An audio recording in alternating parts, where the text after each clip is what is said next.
Hello there, Star Wars nerds, and welcome to the channel.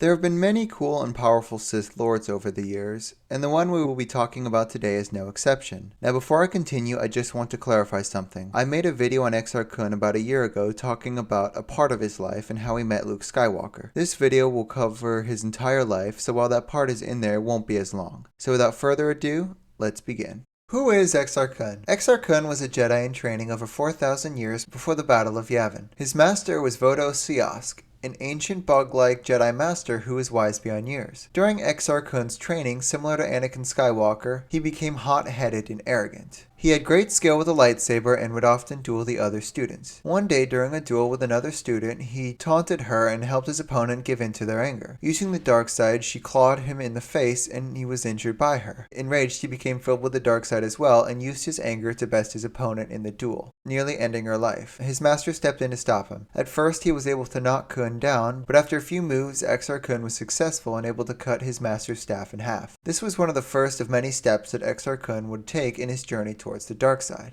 Exar Kun was also extremely interested in studying ancient artifacts, especially Sith holocrons. He was especially interested in studying holocrons and texts that involved Friedan Nod and Friedan Nod's master, Naga Sato, who both played a large part in the Great Hyperspace War between the Jedi and Sith many years earlier. In an attempt to study more Sith holocrons, Exar Kun disguised himself as an archaeologist and traveled to a planet the two Jedi brothers, Ulic Qel-Droma, Qel-Droma, and another Jedi Knight had recently freed from the hands of an evil queen who used the dark side and had collected artifacts from the Sith. He eventually went to the planet and after confrontation with the Jedi made his way to the Sith holocrons, which were inside of a tomb. Along the way to the tomb, he met two Sith sympathizers who helped him on his way. When he got to the tomb, he realized that it was sealed by Mandalorian iron, also known as Beskar. He used a strange power, which was most likely the dark side, and was able to open the tomb. The spirit of Nod was actually there and showed him the holocrons. His spirit had been awakened by the Queen's use of Sith magic, so he wasn't a Force ghost because Sith can't do that. He was given the scroll by the dead spirit which was written by Naga Sato. It led him to the home of the Sith, Korriban. He also killed the two Sith sympathizers on the way out of the tomb, further leading him to the dark side. When he made it to Korriban, he was guided by Nod's spirit and landed over the Valley of the Dark Lords. Nod led him to an ancient Sith temple where he eventually found a crystal with the spirits of dead Jedi Masters who were trapped inside. In an attempt to solidify Exar Kun's journey to the dark side, Nad's spirit released an energy inside the temple, collapsing it. Kun survived but was badly injured. Nearly every bone in his body was completely shattered. Nod told him that he could be healed if he gave in to the dark side. After giving in, his body was healed. Because he gave in to the dark side and allowed it to take over control of him, he was able to read the ancient Sith language inscribed on the walls in the temples. He was now able to learn much more information about the Sith than he could have before. He also used the dark side to fight the monster-like creatures called the Tuk-Ati and defeated them. The other ancient Sith spirits who were still around approved of Exar Kun. He still, however, claimed that he had not fallen to the dark side, despite everything that I just said. Nod then instructed him to travel to Yavin 4, where Nod's master, Naga Sato, had lived with his followers. Exar traveled there and met the Masasi warriors, who were descendants of those who had followed Sato. He was taken and captured by them and was tied up and was going to be sacrificed by their priest. Using a Sith amulet, the priest summoned a Sith spawn. This is when Exar finally decided to fully embrace the dark side and become a Sith. To his delight, he found out he could now speak the ancient Sith tongue and use the dark side to stop the creature. After this, he decided that he had enough of Nad and his tests and used the amulet to destroy him. After this, Exar Kun, along with his new group of followers, the Masasi, got to work building temples, which are the temples you see in A New Hope that the Alliance uses as their base. He learned a Sith technique to imbue creatures with the dark side to create monsters. He used this on the priest, and after a very painful process, the priest was stronger than ever. He used this in several other beings as well. He decided he wanted to leave Yavin 4, and using an amulet to find a ship, he left the planet. After this, he decided to go and eliminate Nod's other apprentices, the Ketos, a family who could use the dark side. He later found out that one was dead and in his place was his sister.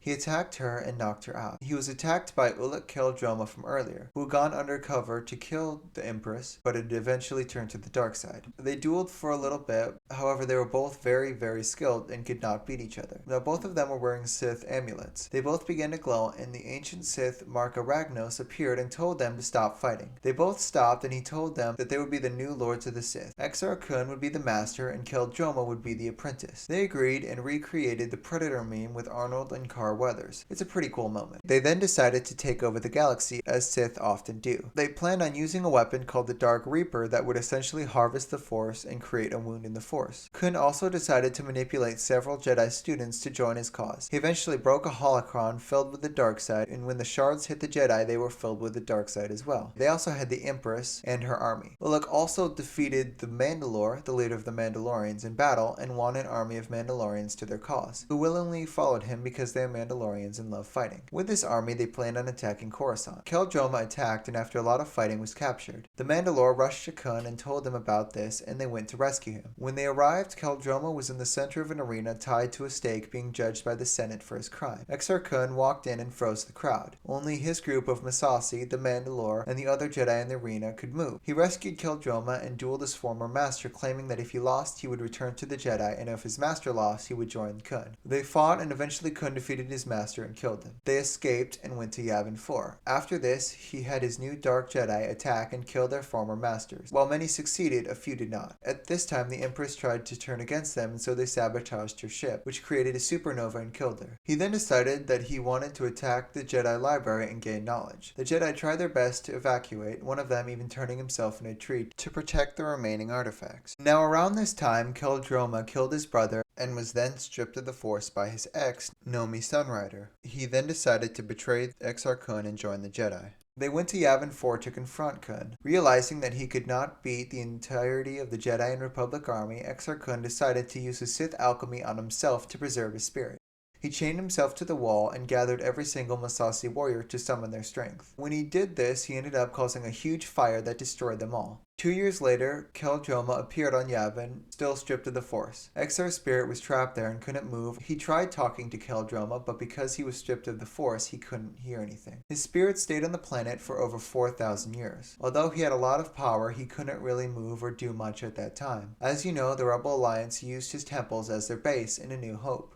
Almost a decade later, Luke decided to use the temples as a new planet to train the Jedi. During this time, Exar Kun used the Force to talk to one of Luke's students named Ganterus in his sleep, trying to turn him to the dark side. Ganterus did not fully join him, however, and tried to attack him and was killed. He also manipulated another one of Luke's students, Kip Duran, who with Exar Kun's help was able to use a powerful planet-destroying weapon called the Sun Crusher. Kip ended up going on a rampage, killing tons of Imperials, including his brother. Kun also put Luke Skywalker into a sleep and made it so that his spirit was outside his body. Now he finally appeared and tried to destroy Luke's body, but was stopped by Luke's remaining students once and for all. Luke was able to return to his body and pick up the mess that Exar had created. So that is the complete life of Exar Kun. Now I kinda rushed the last part with Luke Skywalker because I already made a video on it. Exar Kun is one of my favorite Sith, and it's easy to see why. His story is a perfect example of how the dark side makes you want more and never satisfies you until it destroys you. One thing that's also cool is to see how well the comic creators worked with the writers of the novels. Even though they were writing about something that took place 4,000 years before Luke Skywalker, they were able to connect it so well. You just don't really see that kind of thing anymore in Star Wars nowadays. Anyway, thank you for watching. I appreciate it.